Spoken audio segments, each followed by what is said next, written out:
Thank you for listening to this PodcastOne production. Now available on Apple Podcasts, PodcastOne, Spotify, and anywhere else you get your podcasts. The following program is a PodcastOne.com production.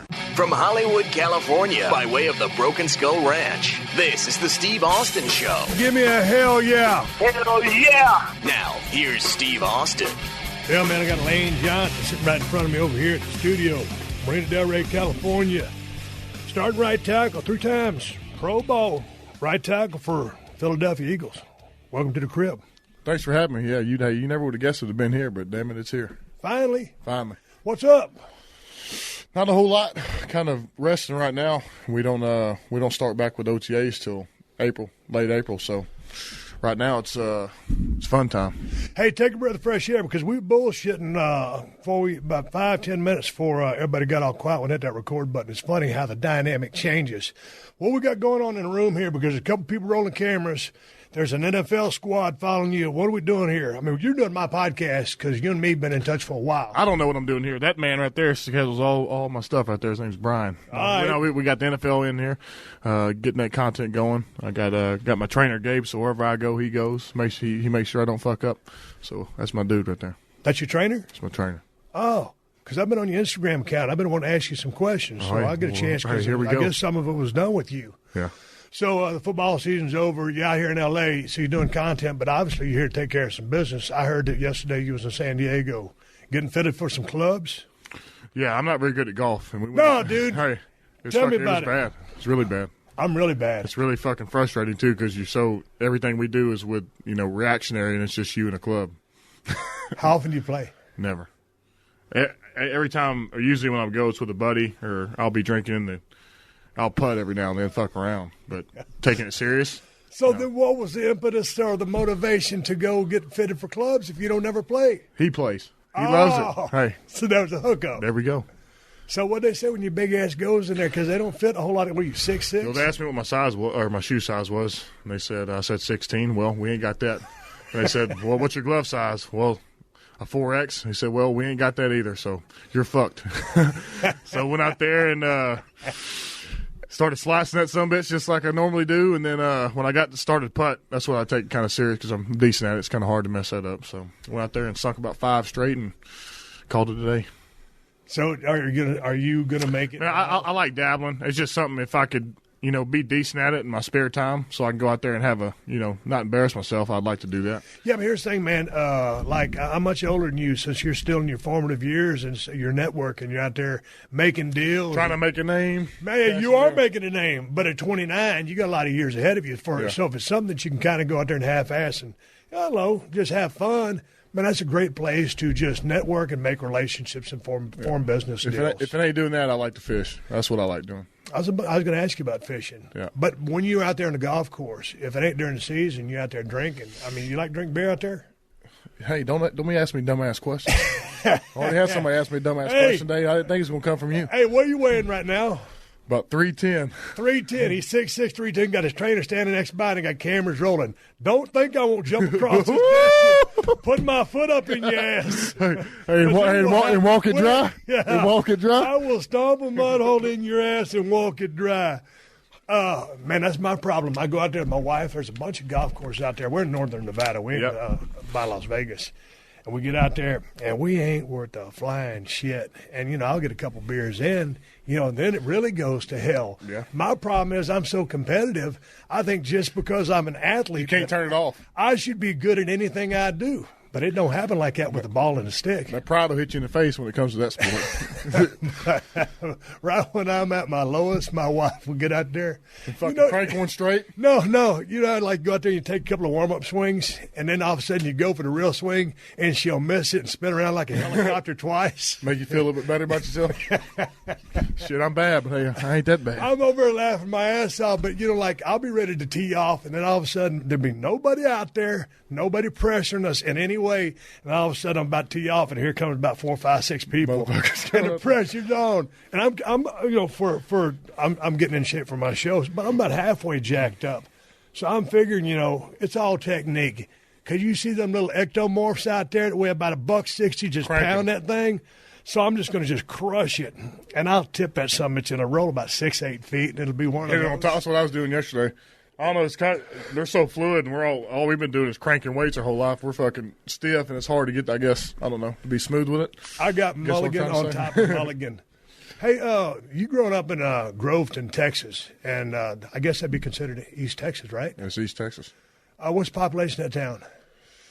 Probably 600. I graduated with 30, 33, 35. I graduated with 110 out of Edna, and y'all was straight up 1A. 1A, yeah. They were 2A back in the 80s, 90s. I think they're 2A now since it moved up, but when I was playing, we were 1A. But that was regular football. It wasn't six-man. No, we played both ways. So, dude, I don't want to go over your whole history from top to bottom, but did you play quarterback just because you was the biggest, best athlete on the team? Yep. Was that story? Yep. So started that in junior high, and then so I went to a different junior high school, and when I went there, basketball was the thing. So I grew up playing a lot of basketball, and then started playing football in 7th grade, and my dad played quarterback. That's what he did. He's a country dude. He'd be pretty entertaining. Already used to rodeo. Yeah. So country dude. Yeah, he was on the ghillie scene back in the day. So, there you go. Yeah, that's what he did. So, yep. Other than that, man, I never thought I'd be playing tackle. What started all that was when I went to OU and I played tight end. That's when you get that physicality because you go there, man. It's either play or you got to transfer somewhere else. So, man, I wasn't playing, and one of our guys got hurt, and then next thing I know, I was playing defensive end at the time. I was about 275, 280, and here I am. Yeah, but it wasn't that. It was, I think he was walking around, and Josh Heupel. Yeah, it was Heupel. Yeah, he asked me. Hey, man, dude, what are you weighing? And you were like 280. I said, holy shit. Yeah, so if you're going to be a rotational guy at DN, what they're doing now is they're getting all these ex-tight ends, big, long, lanky guys, and beefing up ex-basketball players, and that's what kind of tackle is going to now. Hey, man, but I was watching you run down the field as a quarterback, man, for Groveton, man. You had some wheels on you, and you 4.72 at the combine. I ran speedy. Yeah, I was never, like I said, I was never an offensive lineman. I was always a skill guy. So growing up, in high school, I ran the quarter, did shot put. Yeah, so shot put, just my buddies were out there fucking around. They weren't very good, and I went out there and chunked it. And they said, "Well, you're going to be in district next week." Goddamn, we ended up going to state and that. And so yeah, it's crazy. It's just a small town. You easily get overlooked by those powerhouses, Dallas, and those big schools. And shit, you go to JUCO, man. It's Hey, man, before we go to JUCO, I got a story for you because, you wasn't planning on throwing a shot put. Why didn't you throw the discus with your big-ass long arms? You could have really whipped them out there. I don't know. I just never did. Hey, dude, when I was in junior high, that's when you could start running track at our school. And I figured, hey, man, I got some pretty good endurance. I'm going to be a long-distance runner. And so I'm sitting there. It's a grass track. I'm running around that summit, my tongue hanging out. And there's a dude over there named Russell Bitter. And he was throwing the discus, red in the face. Like, man, what the fuck is this guy doing? I said, yeah, that might be easier than running around this track. So I chucked it a couple times, and I threw it way farther than he did, so I started throwing the discus. There you go. I just figured you'd be a natural-born discus thrower. Hey, we weren't that smart to think of that shit back in the day. Hey, but going back to the JUCO days, you only played 1 year at Kilgore. Yeah, so I knew my goal was either if I was going to get recruited there, I was going to walk on somewhere. I don't know if you ever been to a junior. Oh, yeah, you did. You play. You know what 2 years. It's survival.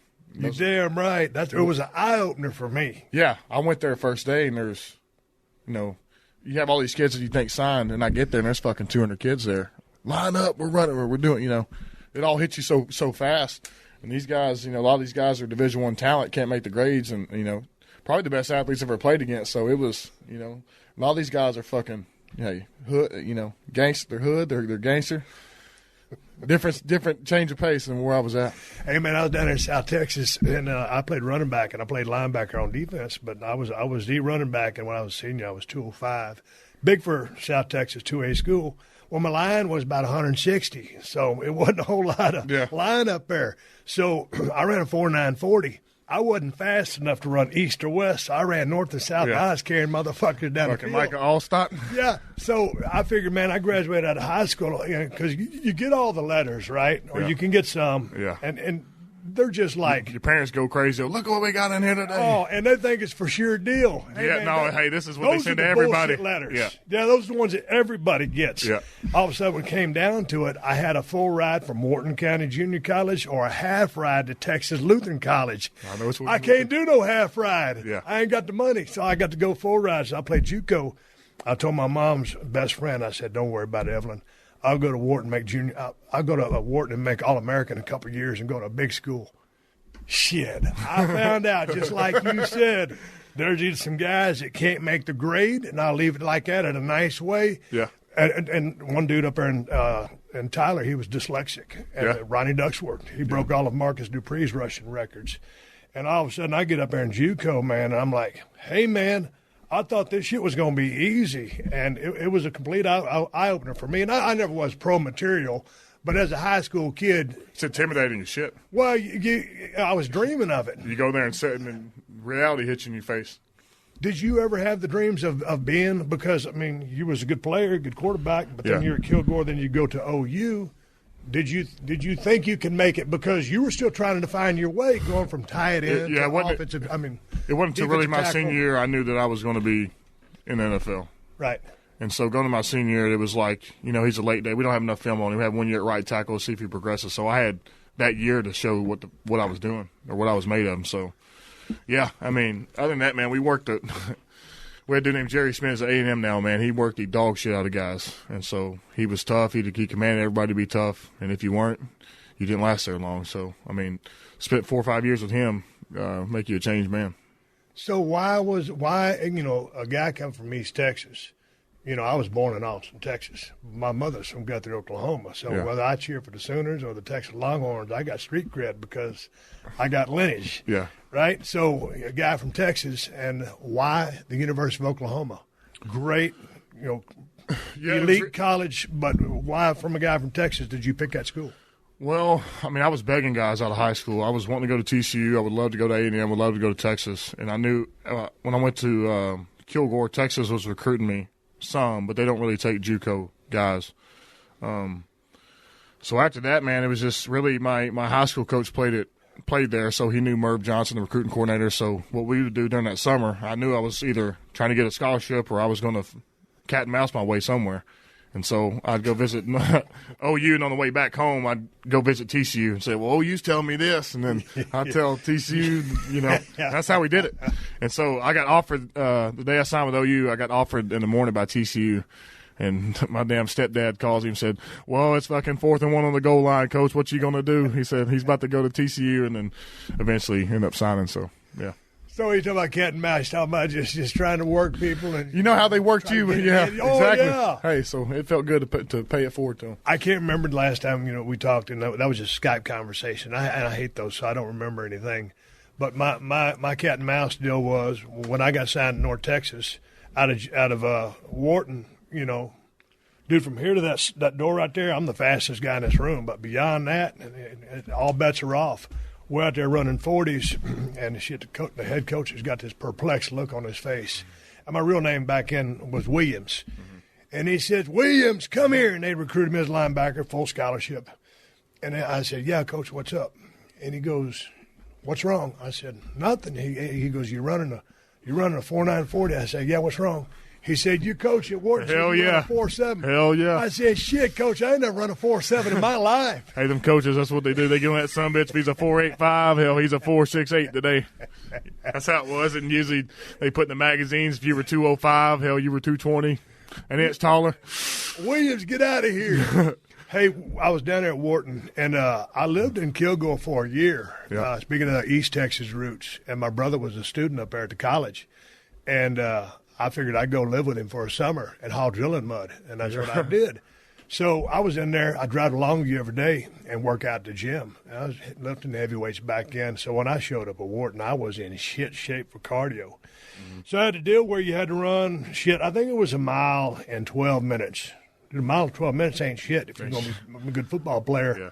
And, it gets hotter than shit down there about 60 miles south of Houston, a little bit on the humid side, especially when you've been drinking beer, hauling drilling mud, just pumping iron. And I was the last, loneliest motherfucker out there, and everybody was the whole team was standing there cheering me on. And I know some of them were saying, like, look at this stupid motherfucker with long blonde hair. And I thought I was going to die. Hey, From that point on, I finally ended up getting in shape. Yeah. Hey, man, do you own or rent your home? Sure you do, and I bet it can be hard work. You know what's easy? Bundling policies with Geico. Geico makes it easy to bundle your homeowners or renters insurance along with your auto policy. It's a good thing, too, because you already have so much to do around your home. Go to geico.com, get a quote, and see how much you could save. It's Geico easy. Visit geico.com today. That's geico.com. This is the Steve Austin Show. Hey, when you went to OU, coming out of Kilgore, I mean, you obviously had the genetics. You know, from being tall as a high school kid, you're sprouting up, you're 220, you're starting to progress and mature. But when you get into that OU system, how did the weight program change? Because you're hanging around with your trainer right now. Mm-hmm. Like, what changed? I mean, and what kind of caloric intake? What did y'all have access to? Because you're in that elite program. Yeah, I mean, it's a lot different now. And you must win. Yeah, so it's a lot different now. They have a lot more, I guess, resources. Like back then, you had limited meals, and if you had extra pasta at fucking Olive Garden and you didn't pay for it, the NCAA was going to report on you. So, man, I got there, and there was my roommate at the time, Gabe Eichard, who played for the Titans for a little bit. He came in there as a tight end with me, and he went to center the year before I ever thought about moving. So I saw him gain from 250 to fucking 305 and pretty damn quick. And so I knew what was in store. So my thing was I wasn't playing, but everybody knew I was a freak of the team. Everybody knew I was some athlete. And so it was just a matter of time until I found my niche. And then, yeah, man, Jerry Schmidt, I mean, we get there, this dude, his explanation behind what he does. So we have about 5 different doors. There's one of them to a sand pit. There's one of them to the weight room. There's one of them to the track and field. He comes out this door, you're going to run stadiums and ramps. And, son, you be in that son of a bitch about – it starts at 5:30, you be in there at 5:20 just going, what the fuck is this dude about to bring to me? And he'd come out there and say, son, you don't know what the fuck's going to happen in the game. He said, you got to be ready for fucking anything. So that was life with him. And we did that, I mean, until you're playing, you're with him. Yeah. And so, you're with that guy all year round. You're eating 3 meals a day. And if you didn't make weight, so – yeah, this is the funny shit. So I've seen guys weigh in butt-ass naked before workouts. If they don't make their weight, they're underweight. You have to stay there and drink protein shakes until you make it. And I've seen the guy weigh 288, and he had to be 300 that day. So I saw him drink fucking 12 pounds of shakes, made his weight, went out there and threw up. That's what life was, man. It was chaotic. And at that place, you have to win. And it was the best thing for me. Was I happy at the time? No. Was it frustrating? Yeah, Kilgore was frustrating. But looking back, I think that's what it helped me in everything, adjusting to stuff. What is your caloric intake right now? I mean, and like, what are you weighing right now? 310. So what'd you weigh at the end of the season? My playing weight is 320, 325. Okay. So what'd you back off on? I mean, what do you? I don't what are you taking in, brother? I don't have to eat all the time. So in the off season, it just feels good not to, you're not on a regimen. But what we adjusted to, we went to this thing called the vertical diet, which is pretty much bodybuilding. Stand everything. Yeah. So we met with him, have all those meals shipped to the house, and that's really what I ate. Just a lot of clean carbs, eliminate the sugar, eliminate the bullshit. The ground beef. He said there's a lot more vitamins and nutrients in there. Stan's a red meat guy. Oh, I love just talking to him. Yeah. So yeah, that, and I just, man, to be honest, I fucking love the weight room. I just love, I'm a meathead. And I just love being around. That's all I've been around my whole life. So what is the vertical diet when you're talking about clean carbs? Because you just talking about sweet potatoes? Are you talking sweet potatoes, carbs. A lot of the staples, white rice. And you're trying to avoid sugar, right? Trying to avoid sugar. He's real big on sodium intake. So sodium, equates to blood volume, equates to oxygen. So he's real big on doing that. And actually, with the Eagles, we have a thing called leveling. So during training camp, they'll test your sweat, and they'll test how salty or sweaty you are. And if you don't replace that salt, you're going to lose a lot of weight, water weight, which is blood. It's all ties in together. So, as you get on into the upper echelons, you start seeing some pretty unique people. So, yeah, we've had that since I've been to the Eagles. And just hearing Stan and him talk about it, become more knowledgeable about it. So pretty cool. What can you ballpark, kind of what your caloric intake was if you were to guess? At OU? No, right now. Right now? Where you're sitting, what are you trying to take in? I mean, for a guy your size, 4,000 calories, 5,000? Yeah, it's around 5,500. If I'm trying to gain, it's fucking, hey, there is no limit. Okay, so now that we're in the off season, like, what are you doing with your body? I mean, now, dude, what happened with the wheel? Because I'll show you. Yeah, I about got taken off. Yeah, second time. That was nasty. Yeah. still fucked up. So I have a lot of scar tissue there built up right now. Did you get it fixed? What did they do? Oh, I'm still fixing it. Yeah, it's when you heal but that you have ankle. to get cut. No surgery. Okay. No. Oh, you're lucky. No, I'm good. Okay, yeah, good. I'm good. So, I damn forgot the question. The hell did you just ask me?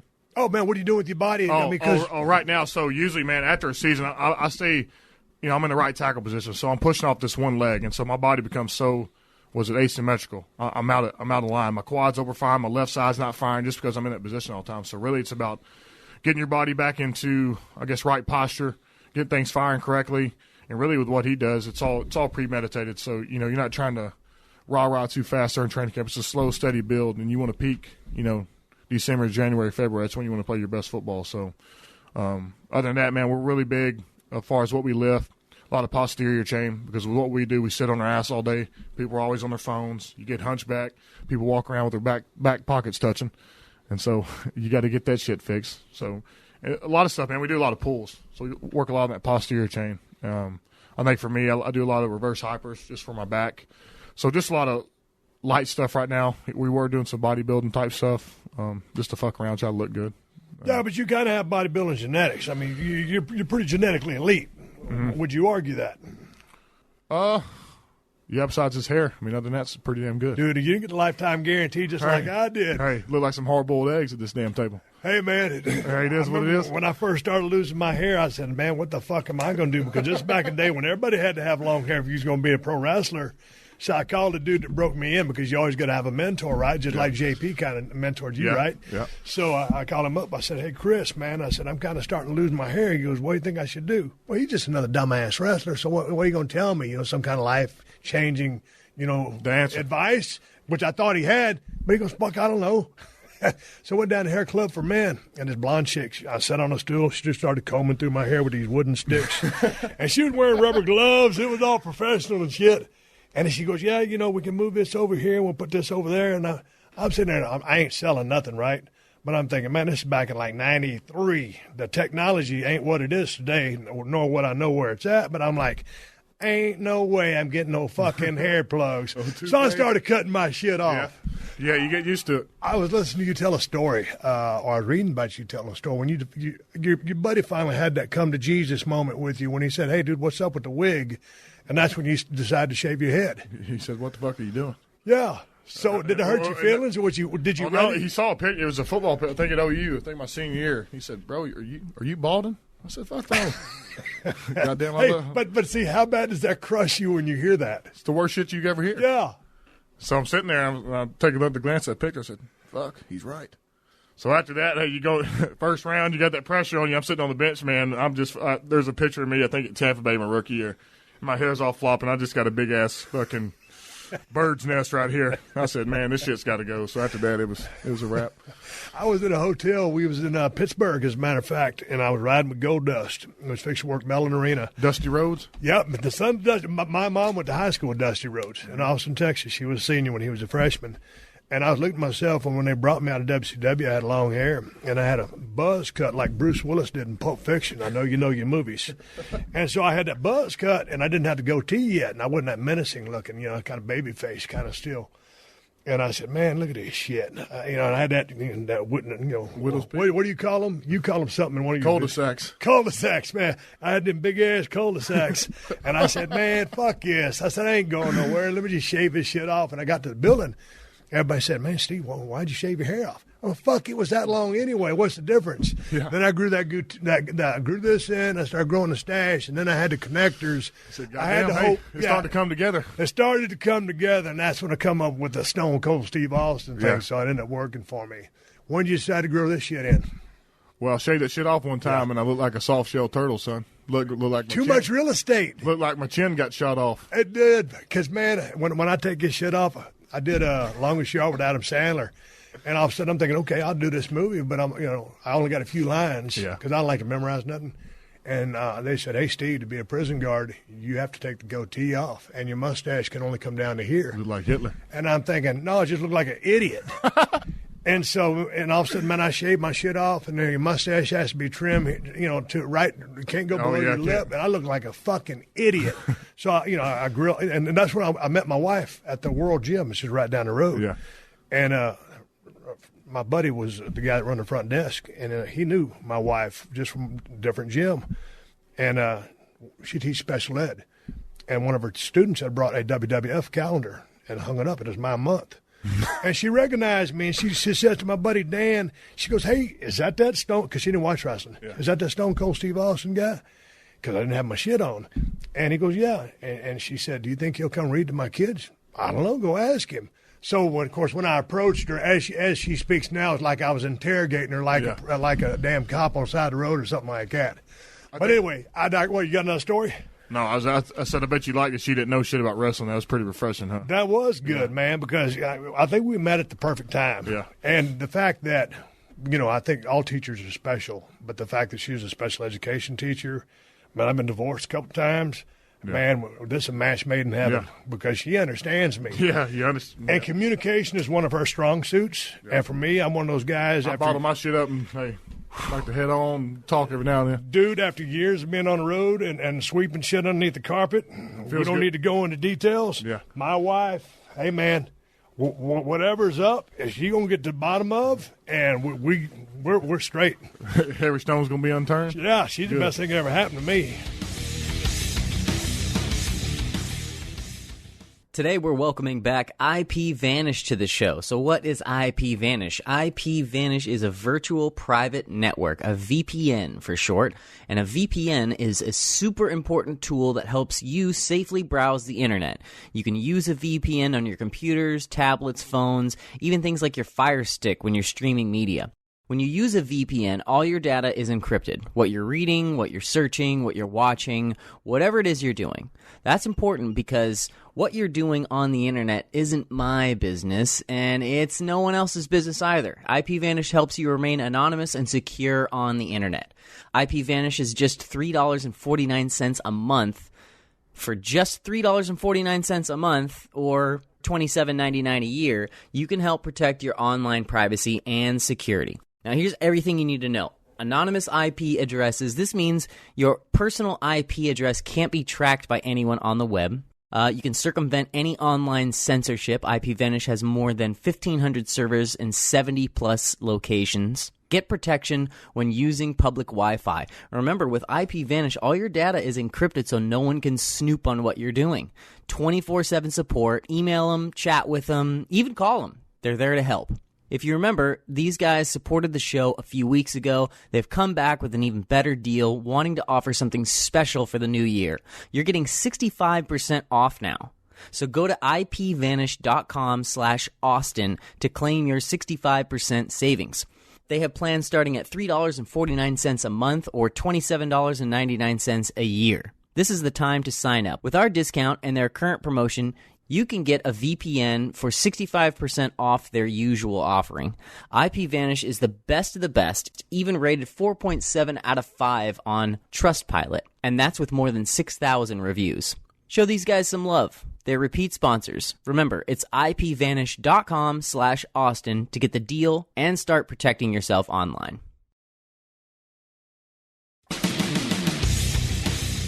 Tell me about the combine, because you blew the combine away. What, 2013 or was 2011? 13. And so you was the best at everything but the bench press. And here's this physical specimen. I love to watch the combine every year because I'm a football junkie. That's how it was. And then everything dries up. And then the Super Bowl happens because playoffs already done in college. Yeah. You got the national championship. You got 2 weeks for the Super Bowl. Super Bowl's over, Jonestown, right? Mm-hmm. And so you ain't got no fix. Then all of a sudden they start playing the combine. So you go there, I'm just entranced by it, and they cover it, man. And they go over you guys with the microscopes. And I've had my share of injuries. Hell, if it wasn't for baling wire, duct tape, and pieces of bubble gum, I'd still be in pieces all over the world. But when they take you guys there, and those teams are looking to make a hell of an investment in their future. Yeah. But tell me about the pressure just going into that and how the process was for you. Yeah. And one more question on top of that. Did you go in with pressure on you, or would you just kind of footloose and fancy-free because you didn't feel like you had anything to lose? That was the easiest part because the biggest question mark for me is, can I go against SEC? They want to see me against other schools. So my combine was really the Senior Bowl. So had a great week there, and I knew going to the combine I'm about to blow this fucking lid off the place. So I was excited. But going into the combine, it is designed to pressure you. It is all about you don't have any time to yourself. They give you a schedule, 8 to 10. No, it's fucking 8 to whatever. You're going to be in meetings every night till late as they can. You're going to get up early. They drug test you, 3 or 4 in the morning, and then you go. So that's like the last day. So you're not doing all your testing till the very last day. So you're already there the whole week. And during that week, you're meeting with the coaches. They're putting you up on the board. They're trying to put you under the pressure cooker and see how you react. And all these questions, they already know the answers to. So you go into these meetings and lie. And they got a camera in your face. So it was a lot of fun. Yeah, but when you say they drug test you, are you talking about street drugs? Like yes, I think all at the combine. Okay. So, and they tell you it starts at 5, and then they say, well, if you got to piss in the middle of the night, you can go down there. So get up 3 o'clock, and the whole damn room's full. So that's how the week starts, and it's nonstop meetings. You know who you're meeting with, and I mean they go. So I remember the first meeting I had was with the Chiefs, and they had the number 1 overall pick that year. And I go in there, and they have it's my first start. We're playing Florida State. It's my first start at tackle ever. I'm out there late off the ball getting my fucking ass whooped. And Andy Reid goes, well, Lane, what can you tell us what's going on here? I said, son, looks like I'm getting my damn ass whooped, don't it? And they didn't know how to react, I guess. Yeah. So they started laughing. But really, that's what they did. They go in there. They want to put a name to the face, see what your personality's like. I mean, they have these guys just monitoring your body language at every little step you take. And they write these detailed, going back, I've seen like scouting reports, and they write it all. If you're cocky, if you're full of shit, and like I said, they've already talked to all the coaches of Oklahoma, and they talked to the people, the janitor, and they want to know how you treat, nothing you can hide. So, but after that, going in, I knew I was going to run well. Bench, I was disappointed because my first day of training, I did 30, and only the combine I did 28. So, but for me, bench press really don't mean a whole lot. I guess in football, I've seen a lot of guys strong as shit. I think when it comes to football, core strength is one, and balance and body control for what I do. But really, I think for linemen, what they're looking at, they look a lot at the 10-yard split. They want to see explosion out of stance, the broad jump, and really they want to see how you are on the board, see how much you can retain information. So a lot of football terminology is pretty similar, but it'll be different names. So instead of a T block for one team, maybe a deuce block or and so they'll put you on the board, and they'll have different names for their system, and then they'll race it real quick and put it back on, draw the defense, and then they have a video of it all. So it's Did they ask you any of those weird questions that you always read about a couple days later? Yeah, they asked. It was the year that Teo was coming out, and they had the whole girlfriend shit, and they asked me if I had a real girlfriend at the time. I said, I got a real wife, I think. And so that's the only weird question they had. Were you married at the time? Yep. Yeah. Mm-hmm. Yeah, I got married. So I got married right before the combine, right before the draft. So that's how, yeah. Oh, yeah, it went by fast, buddy. Well, how old were you? 22. Yeah, that's early. Yeah. Hell, I got married at 25, and I was divorced at 26. So I got that going for me. Good. You ever need any help, you just call me. Hey, so you kick ass, you turn a lot of heads, you blow a lot of people away, and then the draft comes, and you go in the first round, number 4 spot. Shit. Man, that's awesome. You got to be proud of that. Yeah, but it's just, if you could have seen where I was in Oklahoma, they could have told the story better than I could, because I didn't play till my junior year, late, new position, so it all came by fast. So, yeah, and next thing I know, man, I'm in Philly. It's an intimidating town. You go in there and But what did you think when you first heard the word Philly? I mean, because you're a Texas dude from East Texas, and you hear Philly. When coming up, were you a fan of any specific pro team? Yeah, I was a Brett Favre fan, so I was a Green Bay Packer fan. Okay. I liked the way he played. And I liked his demeanor, country dude. I feel like he was, I just liked his energy that he played with. So, yeah, I mean, going in, I thought for sure it was either going to be Miami or Philly for a meet with them. And then our coach at the time, or right now, Jeff Stoutland, our O-line coach, he was the offensive line coach for Alabama. So I was meeting with him all throughout the draft process, and I was like, I have a feeling these guys are going to take me if Miami doesn't. So the third pick comes up on the board, and they have a camera in front of myself and Deion Jordan, and my agents go, well, looks like we're going to Miami, and we fucking slap hands, and Deion Jordan. I said, no, we ain't. So we sit back down. Next pick, Philly picks, and man, they always talk about what'd you hear on the phone, when you get that call. I didn't hear shit. I couldn't hear who it was. It was loud. I didn't know who I was talking to. Hung up, and hey, there it was.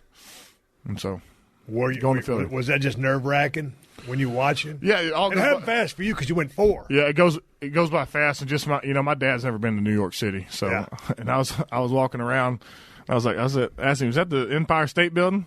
He said, yeah, I think so. He said, fuck, what I know. I'm just a dumbass from Romare, Texas. Yeah. So it was fun just have my family up there and never had that kind of experience. So it was cool. It could have turned out bad because, I mean, just like, like Aaron Rodgers, you thought he was going to go with, or everybody thought he was going to go at this certain spot and just kept going on and on and on. Yeah. There's a couple of guys that have had that.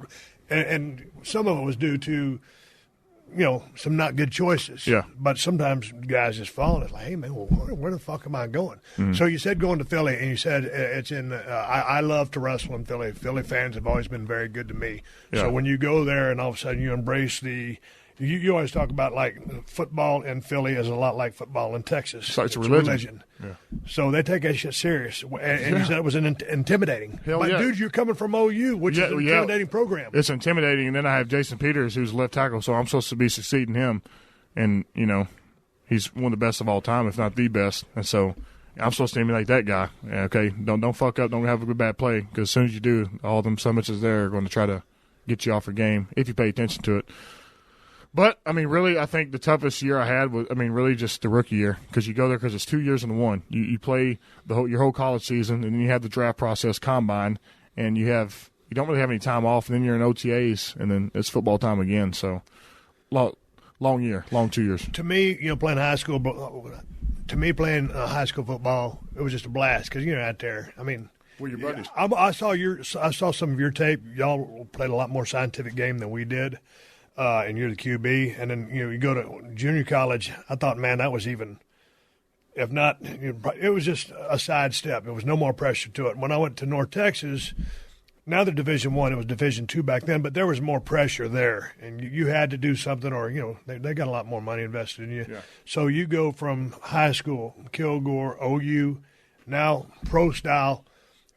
What was the biggest change in pressure with responsibility and athletic talent you are now facing, because that is the elite of the elite? Yeah, so I remember, I was a big combine guy, so all these guys' numbers you're about to go against, and so sometimes you get too much in your head. I feel like I was in my head a lot, and as a rookie, and really, I hate to say it, but you have to take your ass whoopings and learn from them, and that's really how you grow as a player. So took a lot of those my rookie year. A lot of it's assignment errors.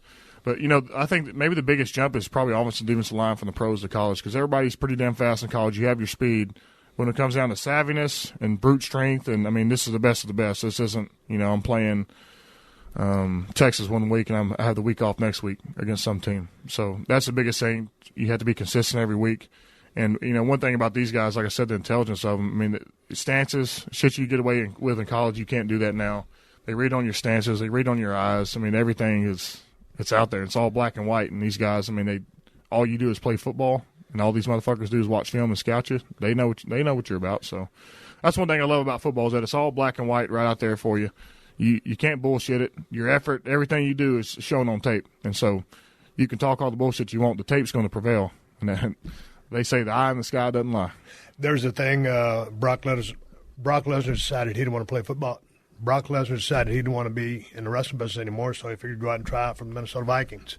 Okay, Brock Lesnar, I don't know if you've ever met him. Built like a damn silverback. Man, that dude is nothing but a grade A-plus genetic freak, and just fast, quick, strong, 2-time All-American. Hell, he was UFC heavyweight champ. So anyway, my point is, he didn't play a whole lot of football, at all. He was a wrestler.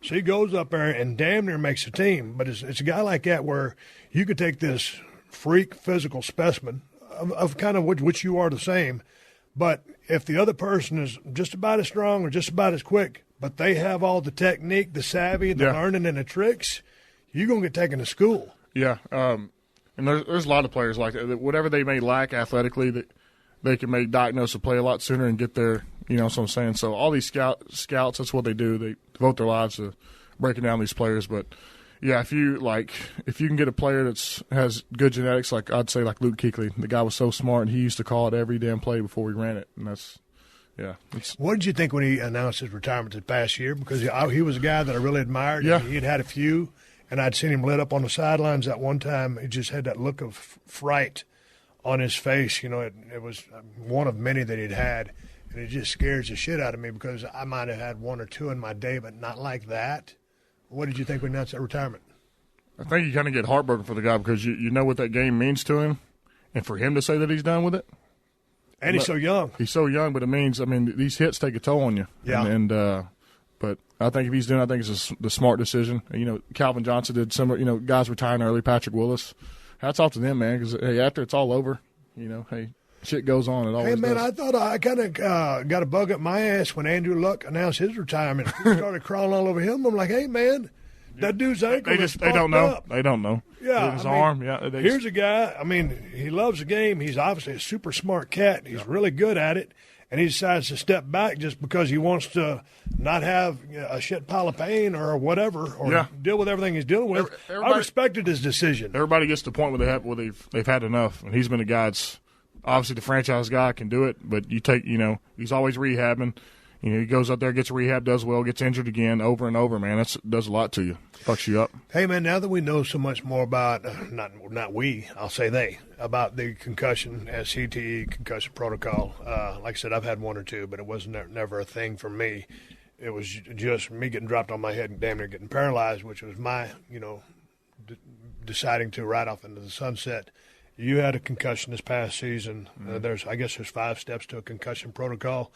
Take me through the concussion protocol if something like that, and it did happen to you. What do they do? How does it all work? Well, they take you to the sideline. They put you through some different standard testing.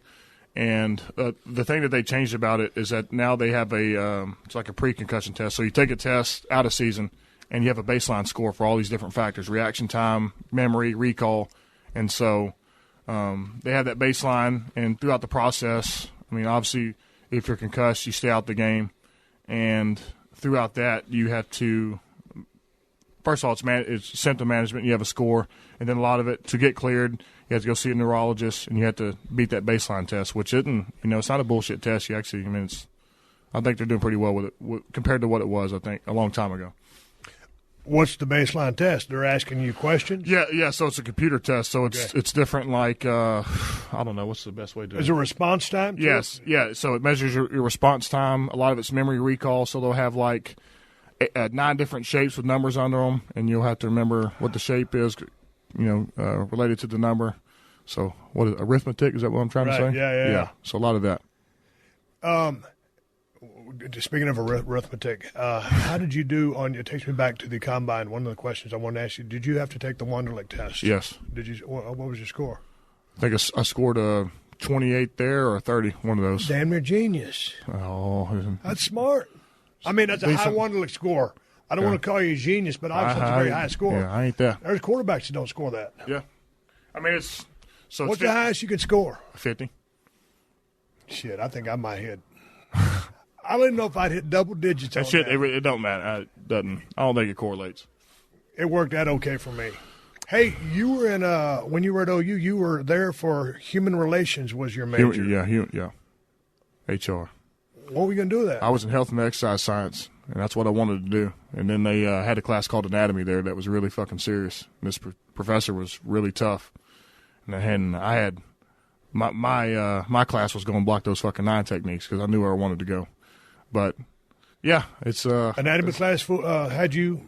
Well, it's one of those sticking point for you. Yeah, a lot of these guys weren't passing. I mean, this teacher didn't bullshit around, and it was. I mean, you had to do your homework, and for what I was doing, man, you don't have a whole lot of time. I mean, for what my goals were. So yeah, I still have 3 hours left to graduate. So there's that. Man, I left with 17. 3's really close. When I dropped out, I would have been the first of my family to graduate from a 4-year degree, and it broke my parents' heart. Yeah.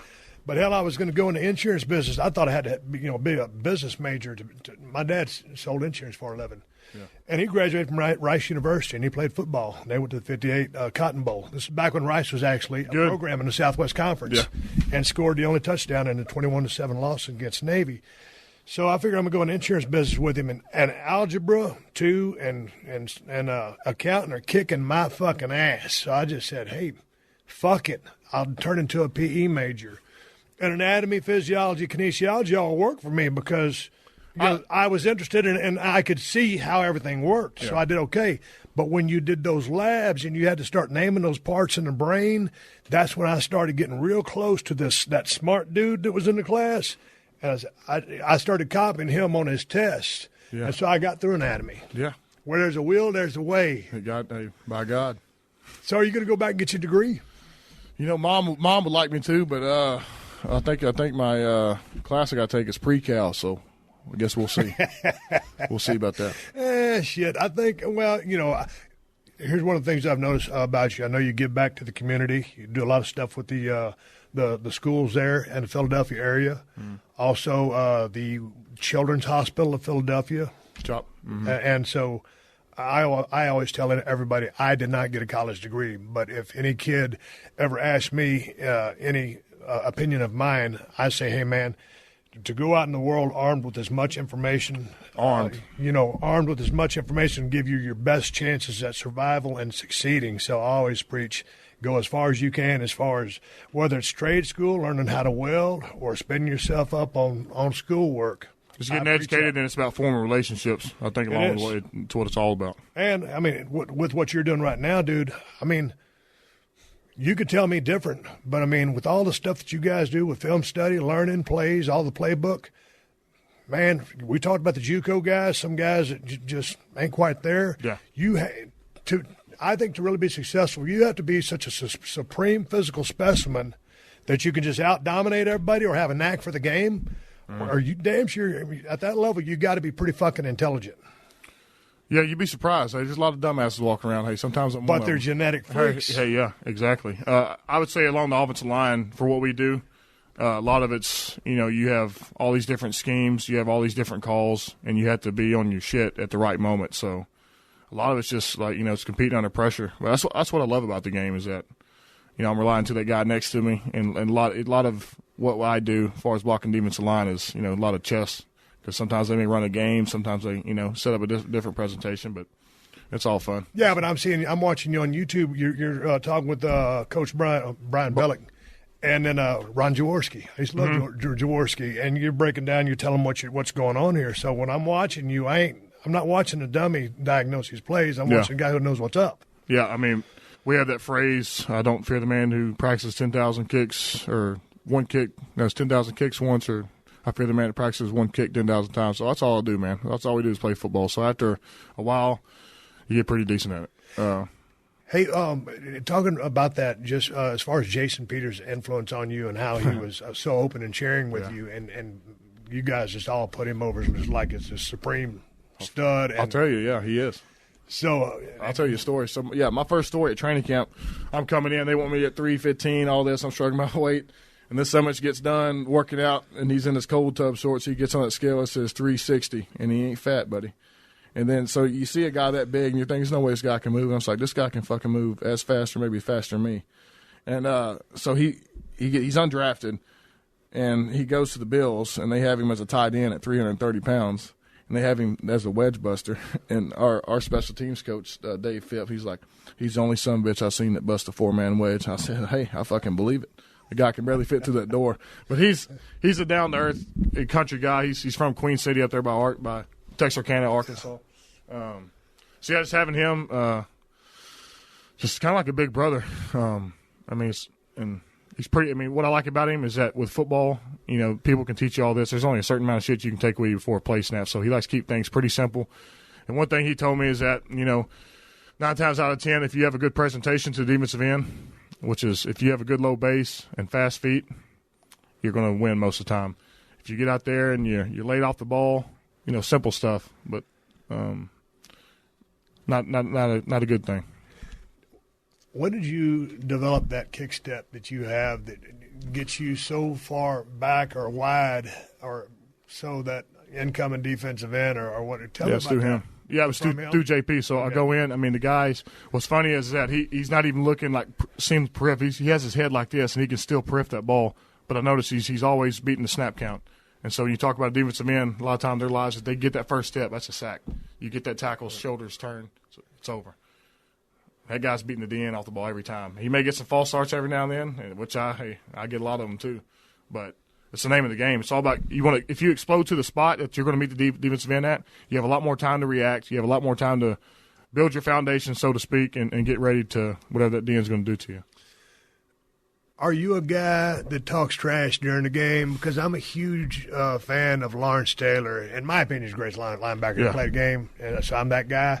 And, man, that dude, of course, I was a kid watching him. And we're going way back.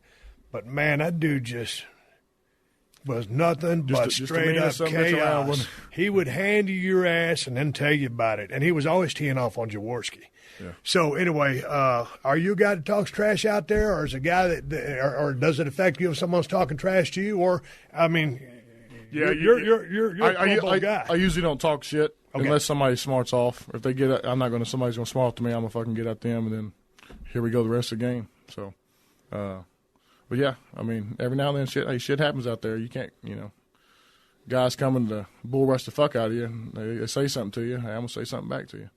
You are noted as being a very, very outspoken guy, and in the past, it's always seems to be the wide receivers or this, that, or whatever, and most of the time it's not the offensive lineman. So, but you are that guy, and so you. Man, a lot of times I get myself in trouble. But fuck, I'm just coming off the hip with it. Sometimes it's kind of genuinely how I feel. I try not to backtrack too much because usually it's genuinely how I feel, and I think my approach can be different sometimes. But were you always like that? Or because my question is, I know you're a big Conor McGregor fan, and you kind of study his game a little bit. And that guy talks a lot of trash, but I think, and I may be paraphrasing you, but, and putting yourself out there, it forces you to back that shit up. Yeah, well, I think if you talk that shit and then they think, oh, he's bullshit, and then you go out there and they see it's not a fucking joke, fuck, that's hard to deal with. Right. And, hey, you got to pick and choose your battles in this league. You're not just going to fucking King Kong your way everybody. Every dog has his day. But I don't know. What I liked about him, I think what really stood out was that Aldo fight. He's going against Aldo, who's 10 years undefeated, and he's never been talked to like that. And so a guy's never been talked to like that, gets talked to like that, and he's going, what the fuck is going on? And then he gets in the ring and sees that it's not bullshit. And what's cooler than that? I think I thought he got in his head. Yeah. I thought he got in his head. Yeah. Did you see the last fight against Cowboy Cerrone when you hit him with those left shoulders? Yeah, he was, wow. I couldn't believe it. I've never seen that either. I never either. Yeah, I didn't know you could do that. Well, hey, you could. Yeah, and effectively, and like Cerrone's a badass. Yeah, Cerrone is bad son of a bitch. What do you like to watch on TV? I mean, I know you're a big movie guy, but do you follow the sport? Because don't you train with some UFC guys? Yeah, so that's where I met him. He was actually at Unbreakable at Jay Glazer's gym. Where's Jay Glazer's gym at? Because I know he's Pink Taco there in West Hollywood. Okay. Pink Taco. So that's where I met him at. So I went out there just to try it out. I watched UFC, but I wanted to get out there. I saw, I think it was Clay Matthews was grappling or doing some MMA training with Jay. I was like, man, I want to go try this. So I went out there, man, and first couple of days, man, I was getting fucking ragdolled.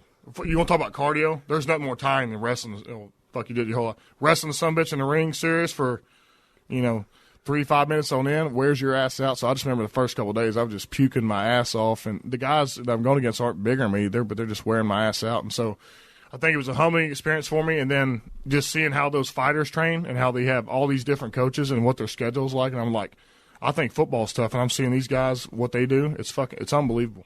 It's unbelievable what they go through. So are you still doing that? Well, I did that one summer. Now I just talk about what I used to do. But did it help you in any way, shape, or form? I think with getting leverage, like the pummeling, getting your guard, I think if you train low, I think it's going to help you out with football. But a lot of it was just, I guess, the mindset, just being around those guys. That's what I wanted to see because, football is a team sport, but I have a lot of one-on-one battles, and so it's really the way I see it, I'm one-on-one against the defensive end. So I like being around great competitors, see what makes them tick, and, a lot of times you can learn a lot just being around people like that, successful, and it's just enlightening. It was cool to be around those type of people. Hey, one of the things I was very interested in, let's talk about your thoughts on the Super Bowl that just happened with Kansas City and San Fran. Because I watched the first quarter.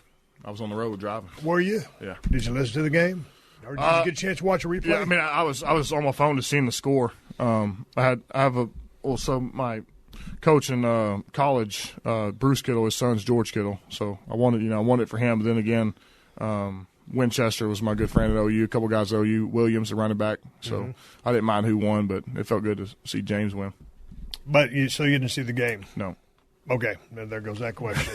Because I was going to ask you about, well, I don't want to mention names, but some people say, hey, this is why this team won or this why that team won. And the way I took it was San Fran won all the games that they won as a team. They lost the ones they lost as a team, and so they lost that one as a team. I just didn't think there should have been any player or coach pointing. And Kansas City. Well, hey, there's got to be something to talk about. That's what they do. Well, I know, but I know. But, hey, man, I didn't think it was a coach that blew the game. I think, like you guys always say, and it's almost an automatic response or cliche, we didn't make enough plays. Fucking obviously. That's the bottom line. That's all you can say, man. What are you going to say? What can you say? Yeah. Remember one time when Baltimore went, the dude fell down on that long sideline route. I mean, that was on that guy just because he fell down and there wasn't nobody there. Yeah. But that's a long time ago and I can't remember the rest of the damn play. I want to know about sometimes what happens because it's been a long time since I played college football. I never played at the level you did, at the level you're playing at now, which is the elite level. So you guys going to halftime, let's just say you're kind of getting your ass handed to you. Halftime adjustments. Mm-hmm. How do they break that locker room down? And what are you guys talking about? Is it Doug in there, Coach Peterson, in there laying the smack down first, or are you going to your offensive line coach or offensive coordinator and trying to?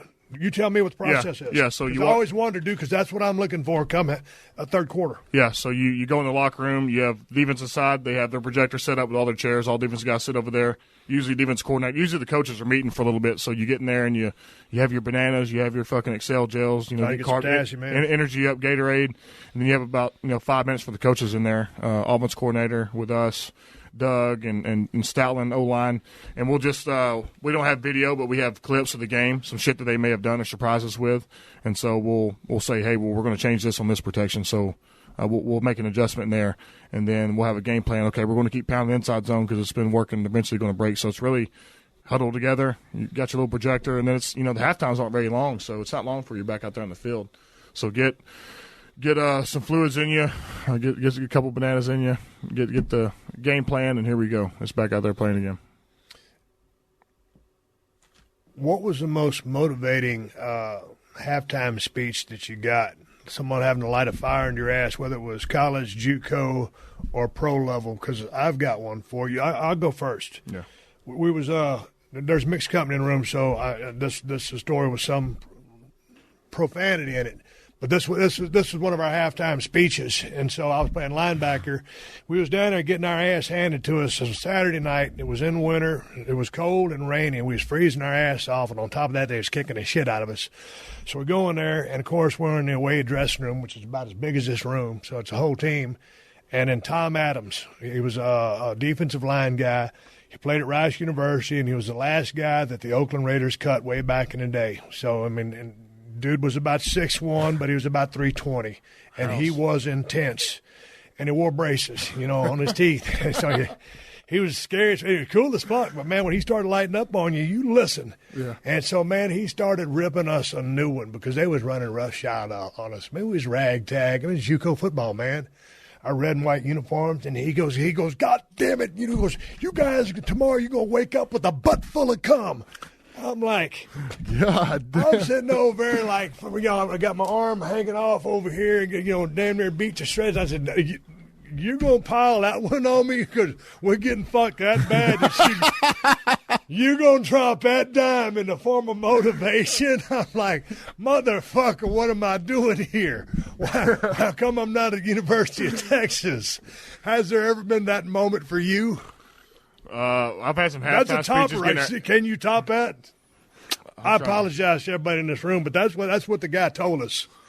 We've had some, and we lost the game. Yeah, I'm trying to think of. I remember it was our in high school. We ended up playing Alto. They ended up winning state. They beat the fuck out of us for junior. 50-7 is what the game was. But at the end of the game, he tells one of our buddies to break it down. Lord's Prayer. Yeah. He starts off, damn, I hate these Alto yellow jackets. And coach says, wait. He starts praying. And then, it was one of those things just like in Friday Night Lights when Dallas Carter was beating the fuck out of that team so bad. You ain't got nothing to say. That's where we were. There wasn't shit to say except, holy fuck. You can't say nothing to that. Hey, when I used to get ready to go in the ring, are you standing up because we're on a time limit? No. Okay. Before I go to the ring, I'll take that back. Hey, I was wondering about your pre-game rituals, if you had any, because back when I used to lace them up and go to the ring, I always put my right sock and my other sock on, and then my right boot, lace it up, and then put the left boot on. And then when I started taping my wrist, I'd always start with my left wrist because I'm right-handed. And if I didn't put my right boot on and lace it up, I mean, everything was going to fucking just shit the bed. So, superstitious? Are you a superstitious person? Do you have any rituals? What's the story? My ritual is I used to put on my socks, my right one first and my left one, and then I got fucking fined because my socks kept sliding down below my knees, so it kept finding me. So now I wear some Under Armour long sleeve, and my socks are over top of it, so I'll make sure I got that. But another thing we started doing is that, usually before the game, your mind's fucking racing, so what I want to do is calm down. I want to be over emotional. And one thing that he did is they had these concentration grids. Sounds so stupid, but it's a grid with 0 to 100.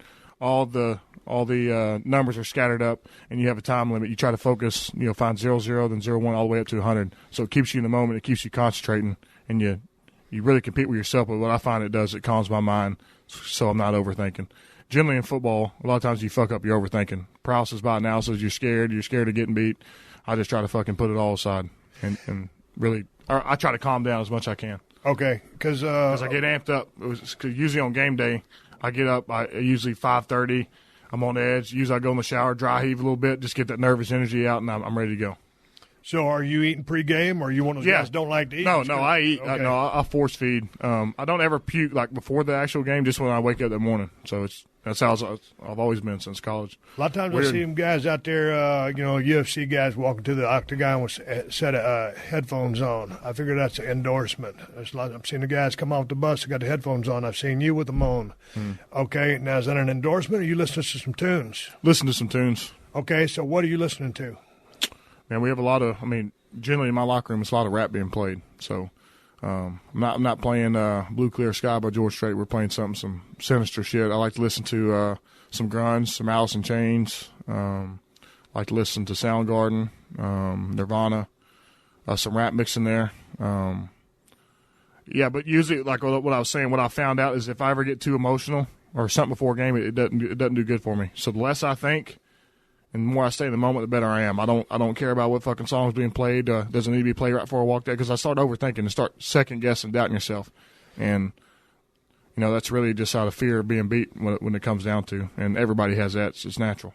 I think, but sometimes, man, I know I wasn't a headphone guy back in the day, and it wasn't a thing back then. But to me, if I was listening to some of the shit that I listen to, if it ain't country, it's on the heavy side, and that's going to make me too high. Yeah. And I don't want to get too high. I need to think, like you just said. Yeah. Hey, it's a fine line. You want to have that energy and that rage, but at the same time, you want to be composed. And it's a fine line you got to stay in between. Hey, when you're inside the huddle, let's just say the game's going like you want it to go, and everything's running fine and dandy inside the huddle. Is it just, okay, Carson's starting quarterback, and you say he's in there, and all the regulars are in there. What's the status of that? What's the status of that huddle? Is he the only one speaking? Yes. Okay. So it's either usually him or Kelsey. Kelsey will, he does a lot of times going to the line. He'll say, because everything. And Jason is the center. Yeah. And we'll ask, well, what's the snap count? That's generally what the fuck I'm answering most times. You ever see me talking? But yeah, usually the offensive line, you have the backs and receivers, and Carson's at the other end. Usually, we lean in there, see what the play is. A lot of times you'll get the play. You may have an RPO, so it may be a run-pass option. And then, so you'll have that. You may have a different snap count. So that's really what I'm paying attention to. Snap count's really big for me. And then when I get to the line, I'm listening to what Kelsey's saying. If I have a call with Brooks, then we'll communicate. If I have a call with a tight end, then we'll communicate. And then it gets very difficult in away games. A lot of times you can't really hear a whole lot. So it's really, I'm coming face-to-face like this, hearing the play.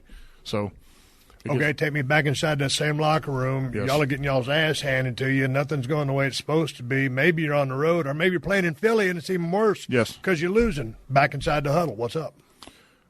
Our coach always says, focus for 4 seconds at a time. If you can do that, because you think of football as a 60-minute, game. It's not. It's really, 5 minutes of actual playing, 7 minutes actual playing if you count the, seconds of the play. So he tells you to just focus inside those 4 seconds. And really, There's a book called Relentless by Tim S. Grover. He used to be Michael Jordan's trainer, but he always talked about guys overthinking. And the key to it is if you can calm your mind and under the most tense moments and think clearly, that's when you'll get whatever you want done. Are you a big reader, or are you an audiobooks guy? Like audiobooks.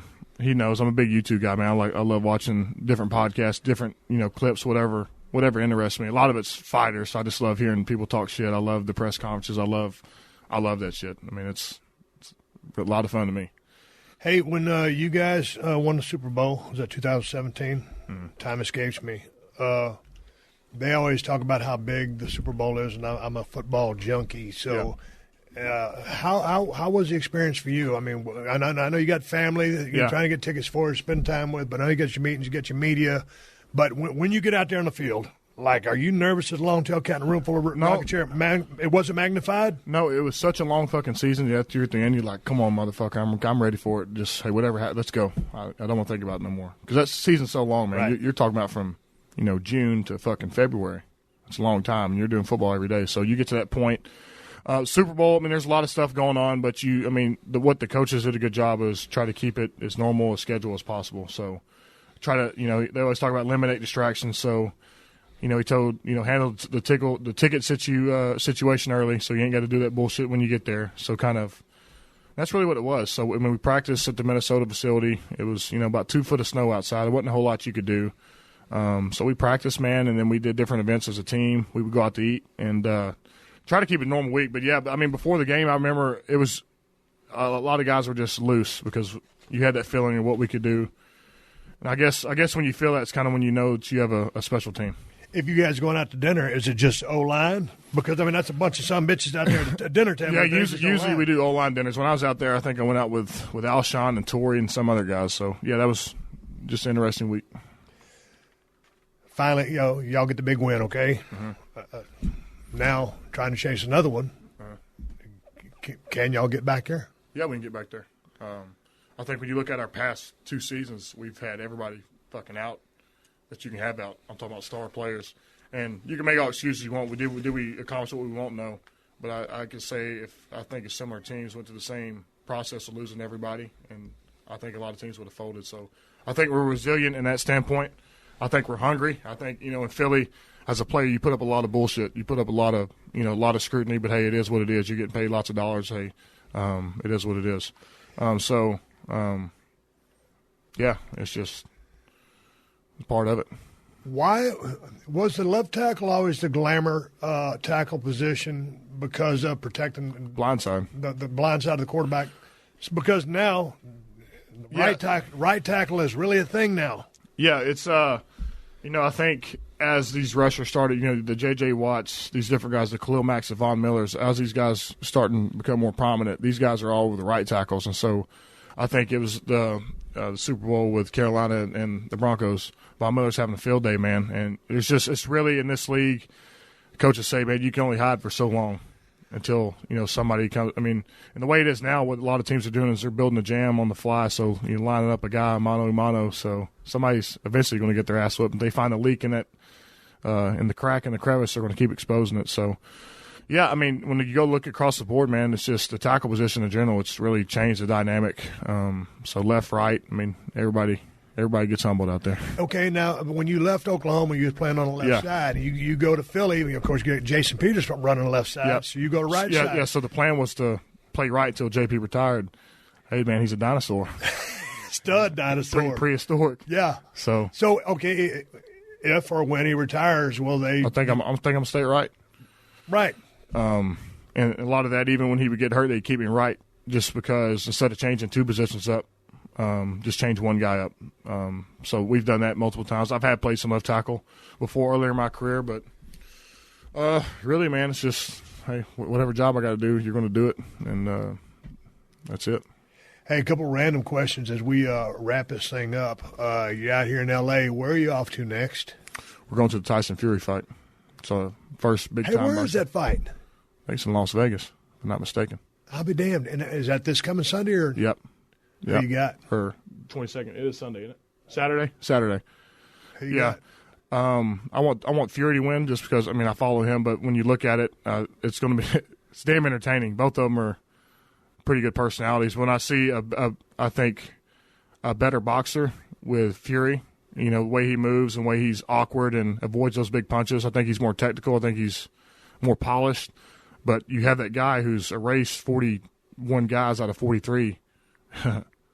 You stay stationary for too long in one spot. So I think that's why he's always moving and kind of creating those different angles so he can't get a good, powerful shot because, as you've seen the previous guys that walk straight for him, they get fucking like a Tennessee fainting goat out there. Hey, I saw on your Instagram account you was hanging out with John Meadows. John used to work on some nutrition for me and some training routines. What did he teach you? Dude, he's intense. He's really intense. So, I mean, this guy brought him there one day, and we went and worked out, and just, even that bodybuilding side, you don't realize what those guys do to their body and how disciplined it is and how regimented they are with their food, their macros, and their micro, it's all scheduled. And really, man, he just really kicked my ass, to be honest with you. You don't, those guys are the hypertrophy phase. They're doing lots of sets, lots of reps, and it's pretty intense, and they're all about time under tension and creating a big pump, but just really it's just about meeting these guys, branching out. I think, with competitors, and I see guys like the UFC, those guys that go through so much, and I see the bodybuilding realm and how they work out and how they train. I just thought it was pretty cool be around those type of guys. Your personal vehicle, are you driving a truck or a car or SUV? I got a Honda Civic I drive around. You're lying. I'm a lying son of a bitch. Hey, man, back when I was living in Atlanta, hey, you're tall, but I had a Honda CRX, and that somebody's got about 50 miles a gallon. Kevin Nash is 6'11" ass riding shotgun with me. There's a lot of room in those little motherfuckers. Yeah, so I was in the Honda Civic before, so I moved downtown. I was at the Ritz at the time. I'm not a Ritz guy if you look at me. But I fucking pulled up there in that Honda Civic, and they looked at me like I was fucking Joe Dirt walking out there. But I drive a Raptor now, and I got a Carson Wentz sticker on the back. Hey man, how you like that thing? Because I was thinking about getting one, but that Blue Tech, Ecotech, whatever the hell it is, turbocharged motor. I was like, I don't know about a 6 in a Raptor, but I think they have V8s now. I know they're going to a V8 in 2020. Yeah, so that's what I want to get. So I mean, it still does a job. Hey, it can still get you a ticket. No if you doubt. Want to. I drove a Roush supercharged 150 for a while. I mean, it was just for like 3 days, but it had like 650 horsepower, 610 on the torque, and I was lighting up these damn freeways. Yeah, I like them because they're wide. And it feels like you can really grip that ground. It feels well. See, this was regular F-150 just with the Fox 2.0s on it, and the reason I was concerned about doing the Raptor here in L.A. with that extra width. Now you can't park, dude. Nowhere. That's why they drive a pickup truck. Yeah. Like you go to underground parking and fuck a lift kit because you got one, you ain't parking nowhere. Yeah, it's how it is affiliate. Every time I go down there, I got to get an Uber. You're not going downtown with it. I'm the same. Yeah. So you dig the Raptor? Yeah, I was in a mega cab before that. So that makes you feel better. Dodge. Yeah, Dodge got the mega cab. Hey man, I seen on your Instagram account you guys doing some commercials for Lincoln Financial Game Plan commercials. You and some of your teammates.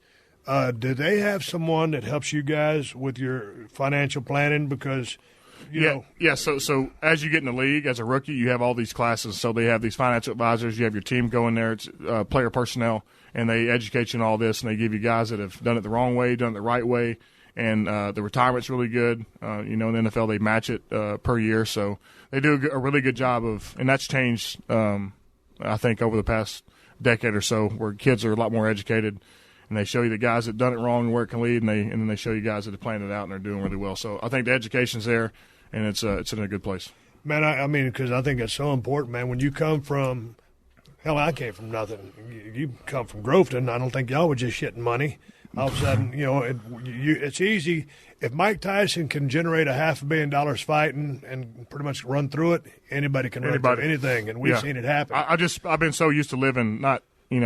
If I got something to eat and I'm good. Same here. I mean, I still know the value of a dollar. Yeah. I mean, I can make a nickel squeal. Yeah. Yeah. Hell, when I first met my wife, we go down to the grocery store. She busted out coupons. And I was like, man, and then just kind of like, I was still kind of like in stone cold mode. I was like, oh, man. Now when she busts them out, man, I got my chest stuck out. I'm proud as a peacock. I said, we got our fucking coupons. Yeah, we got them here. Y'all going to fucking wait in line until they count them all, too. You ought to see we're going through our taxes next door. So, it's all about the old veterans used to always tell us, God damn it, kid, it ain't what you make, it's what you save.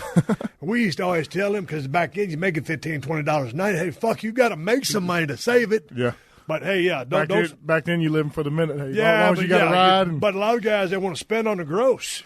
And then all of a sudden they don't count for Uncle Sam, and they don't count for the state. It counts for them, though. Hey, it gets counted up eventually. All of a sudden, one of my final questions, I was watching an old clip. You were playing with Darren Sproles. Darren Sproles, one of my favorite players of all time, just because I just love the way he played the game, whether it's returning, running back, something, scat back, catching balls out of backfield. How was he to play with? Because I think the guy's the Hall of Fame guy. Yeah, just how you view him is how everybody else views him. Yeah.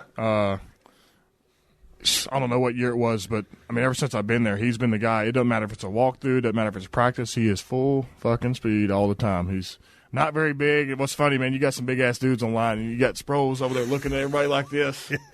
I love watching him compete. I love how he ran, just how dynamic he was. Just going to miss him in the locker room, though. I mean, he's a guy that really he's done it all, and he's done everything the right way. And how long has he been in the league? 14, 15 years? Yep, it's been a long time because I've been watching him a long time, from Charger days on to everywhere he's been. I just think the guy's wonderful. He is. Hey, I have a note here on that Lincoln Financial Game Plan commercial that you showed great range as an actor. Is there acting in your future? I was kidding about the great range. I'm fucking with you. Hey, I'm glad you did. You got me going. Hey, I thought about coming off that tightrope before, son. I've talked to old Jim Ross about this. Hey, you know what? As a matter of fact, I was talking to our mutual good friend Jim Ross. This is years ago. You had just come into Oklahoma. They turned you into a tackle, and I was talking to him on the phone. He goes, "God damn!" He goes, "Every year, it's always our same conversation. It's football season." He goes, "Shit, Steve, our offensive line it's going to be a motherfucker this year." He goes, "We got this one guy, Lane Johnson. He is nasty. He is mean." So he really had high praise for you. Yeah, he was there. It was always him and Toby Keith at the games. Funny story. So I remember it was my last game. We're playing A&M. Fucking Johnny Manziel's at the coin toss, and he goes, "Manziel's going to run all over y'all motherfuckers today." I said, "No." You said, "You think so?" Hey, he damn sure did. For about 300 yards. Hey, beat us like 41-13 last college game. But hey, good time. I said it was going to be the last question. Before we ask you to plug anything you want to plug, the XFL is in action because the NFL is on a reset before we start the next season off. Have you been able to catch any of the XFL action, and what are your thoughts? When I saw them start interviewing motherfuckers after an interception or this and that, I was like, "This is I'm in. I'm sold." Because I could imagine what it'd be like if they did that to us, what we would say. So I think from a fan's perspective, you kind of get more in depth with that. The rules have changed, and at the end of the day, man, football is football. People love, and you have a lot of these guys are ex-NFL players or battling, and so I love watching it. And a lot of guys trying to get a look, get another look to get back in the league. And Canada's like development league, and now you have this. They need this. There was one guy, I mean, I haven't seen every game. I've watched some of them in a DVR, but Cardell Jones has been getting off. Yeah, from Ohio State. Yeah. And he was the guy back in the day. I mean, they've had so many guys come through there. Yeah. But he was that big, tall, statuesque guy that's going to throw the football. Hey, I love it. It's especially when there ain't shit on. I mean, it's something fun to watch. Last question. I know a lot of you guys in the pro wrestling. I bought this Bruiser Brody DVD over. A guy just sent this to me in the mail the other day. You remind me a lot about Bruiser Brody. Just same type, just big-ass, raw-boned dude with good genetics, and he was just like a powerhouse in the ring. Did you ever get a chance? He passed probably way before you got a chance to watch him. I'm going to send this to you when I get through with it because this is a guy, if you dig the business or anything like that, you would appreciate the way this guy operated. When about it? He was independent his entire life. I mean, he'd go over to Japan and stay for long tours. And then when he came back to the state, he would make towns for Bill Watts in Tulsa with Mid-South Power Pro, or he'd go to Atlanta, or he'd go to WWF. And he was that guy that never would sign with anybody. And, dude, he could be a nice guy, and he was a nice guy, but if he wanted to eat you up, mister, it was going to be a long night in the office. Yeah. So I'm going to send you this when I get done with it. Do you still follow the product at all? I mean, it's been a little bit. It's just, I mean, with what I do now, I really don't follow a whole lot. It's just. But Eric Fisher, who was drafted, right before you in the 13th draft? First? Mm-hmm. Yeah, because then it was number 2. Jokel. Yeah, from A&M. Mm-hmm. So anyway, there he is in the playoffs. and there's end zone celebration. He grabs 2 beers and pours them on his helmet, and the league fines him 14 G's. Hey, good. And I shit a brick. He's a legend, son. God dang. Yeah, hey, you can't do that. You kidding me? He didn't guzzle them. He just poured them on his head. Yeah. Do you think that was fine was warranted? Or is my answer not going to get you in trouble with the league? Probably will. I mean, a lot of shit does. So, but obviously, do I enjoy it? Do the fans enjoy it? Yes. Does the NFL want that alcoholic or alcohol image presentation? Then don't sell it at the goddamn games. Well, tell them that. I'm kidding. I thought it was funny as hell. I enjoyed it. I'm making light of it. I'm an NFL junkie, and I love the game. We had Selleck, when we played Tampa Bay, he did the Captain Morgan celebration and got sponsored by him, but he got his ass fined for it. He put that foot up on that chest. I love NFL, so I'm just kidding about that. I don't want to put you in any hot water on my show. What do you got upcoming? Plug your Instagram account. I know you're Lane Johnson 65 on Instagram, but talk about where people can find you or anything that you'd like to talk about before we wrap this thing up. I'm about to go watch the Fury fight. I'm excited about that. I'm going back to Oklahoma. Plan on doing a lot of fishing there in the spring. That's what I like to do. So doing that, and then April I'm going back to Philly. So I got a nice setup. I got a gym out there in my barn. We call it the Bro Barn. None of my bros have been out there yet, but hey, it's coming. So got that going. Got a little setup in the garage, a nice sauna. So I ain't got to travel nowhere, man. I feel like when I'm most comfortable is whenever I'm training. I'm around my guys, and that's when I feel like I'm all is right with the world, I guess. All right, looking forward to the upcoming season. Instagram, Lane Johnson 65, or is it /65? Or it's Lane Johnson 65. Yep. 65. Twitter, anything else? Yeah, that's all right. Last chance going once, twice, sold. 3 times, sold it. And that's the bottom line because I said so. Lane Johnson, ladies and gentlemen. Lane Johnson. This has been a Podcast One production. Download new episodes of The Steve Austin Show every Tuesday at PodcastOne.com. That's PodcastOne.com.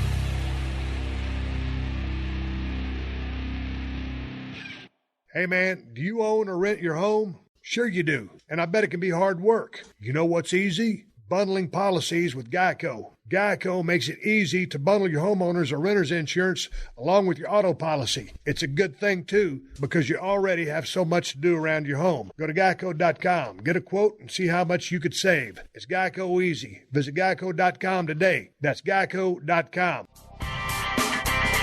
This is Denny Somack, host of The Rock Podcast. I'm a producer, author, and rock historian, and I want to share with you some of the greatest stories in rock and roll. Well, Bonzo was the best hard rock drummer ever, hands down. I mean, no one comes within a mile of him. I saw the Beatles on Ed Sullivan. John Lennon had this wise guy look on his face, just like being my friends were just a bunch of wise guys, street kids. The first guitar I ever had was Spanish guitar, and I couldn't really get the hang of it. I was only 13. I had never written a song before, actually, and so Jim says, okay, everybody go home and write some songs, you know. And so I went home and wrote Light My Fire. Join me for The Rock Podcast, the only podcast that matters, from Podcast One or wherever you get yours.